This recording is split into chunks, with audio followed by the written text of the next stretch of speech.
Hey, everybody, and welcome back for another deep dive with us. Today we're going to be looking at something that's, well, it's kind of behind the scenes in the world of strategic management research. Like, have you ever wondered how those researchers figure out, why some companies they just do so well, while others, they just struggle? Yeah, it's like they're solving this business mystery, right? Like, what's Hmm. the secret sauce? What really makes a company successful? Exactly.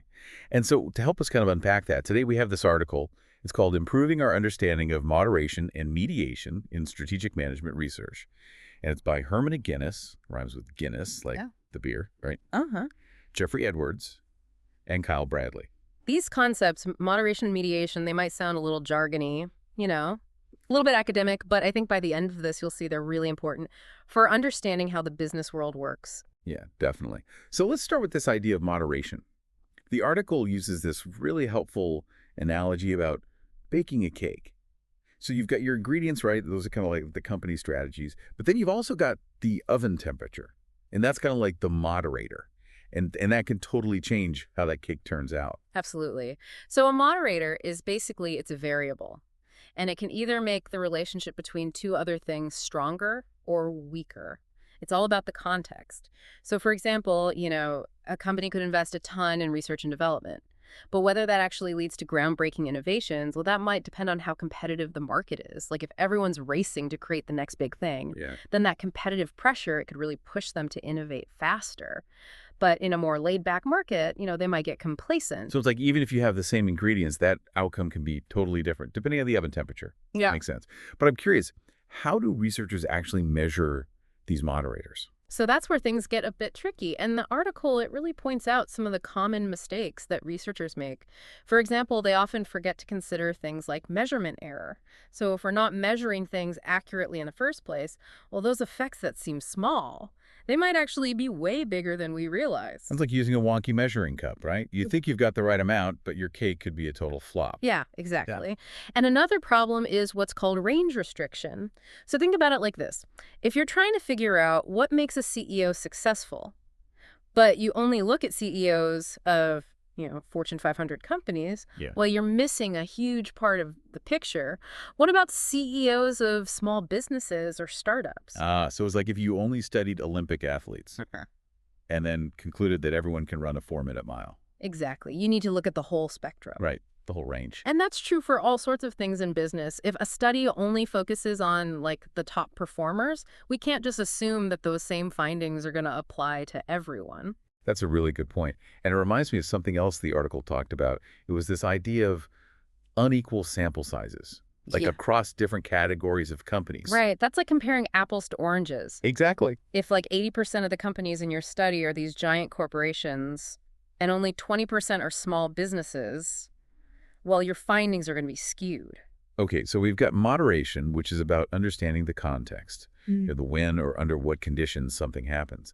Now let's move on to this other big idea, mediation. So how is that different? Mediation, it's about understanding the how or the why behind something. It's like a chain reaction. So let's say you're a manager and you're trying to figure out how to improve morale in your company. You might come across a study that says, hey, if you offer flexible work arrangements, your employees are going to be happier. Sounds pretty good to me. Sign me up for some flexible hours. Right. But here's the thing. That study might be missing a really important step. What if it's not actually the flexible work arrangement itself that's making people happier? What if it's the fact that having that flexibility leads to better work-life balance? Oh, so the flexible arrangement, it's like the first domino, but then it's that improved work-life balance. That's the real reason why morale goes up. Exactly. That's mediation in a nutshell. You're looking for that in-between step. That explains the connection between where you start and where you end up. It's like we're playing detective here. We're not just finding clues. We're figuring out how they all fit together to solve the case. Yeah, exactly. And the article points out that sometimes researchers, they get so focused on the direct link between two things that they completely miss these really important mediating They're factors. so busy looking at the forest, they miss the trees. Yeah. I think there was an example in the article, right? Yeah, there was. There was a study that looked at the relationship between CEO charisma and company performance. And they found a direct link. More charismatic CEO, better company performance. But what they didn't really consider was the role of employee motivation. So a really inspiring leader, they might get their employees all fired up, And that leads to better results for the company. So it's not just about the CEO's personality, it's how that personality affects everyone else. Exactly. And here's another really important point. Even when researchers do identify a mediator, they often forget to figure out just how big of an effect it's actually having. Okay, so it's not enough to just say, yep, there's a connection there. You got to know how strong that connection actually is. Right. Like, is this a major factor or is it just a minor blip on the radar? The article used this example about a study that was looking at the things that affect how quickly businesses make decisions. And they found that information overload was a mediator. So basically, too much information slowed things down. But they didn't investigate how much it actually slowed things down. Was it a little hiccup or was it like a total traffic jam? So it's like knowing that there's traffic on your route, but not knowing if it's a minor slowdown or if you're going to be stuck for an hour. Exactly. It makes a big difference in how you approach the situation. And now here's where things get really interesting. What happens when you combine moderation and mediation? Ooh, okay. Now we're getting to the good stuff. This is where I feel like it gets really complex. It does get a bit more intricate, but that's where the real power is. When you understand how moderation and mediation work together, you get this much deeper understanding of all the different factors that affect business outcomes. It's like upgrading from a basic map to a GPS system, you know. That can tell you about traffic, suggest alternate routes, even find you the best coffee shop along the way. Okay, now I'm really intrigued. Can you give me an example of how moderation and mediation might work together, like in a real business scenario? Sure. Let's say you're a manager and you're trying to roll out a new performance management system. You read a study that says, hey, if you give employees regular feedback, their performance is going to improve. That sounds simple enough, right? Give Sure. feedback and get better results. Yeah, in theory.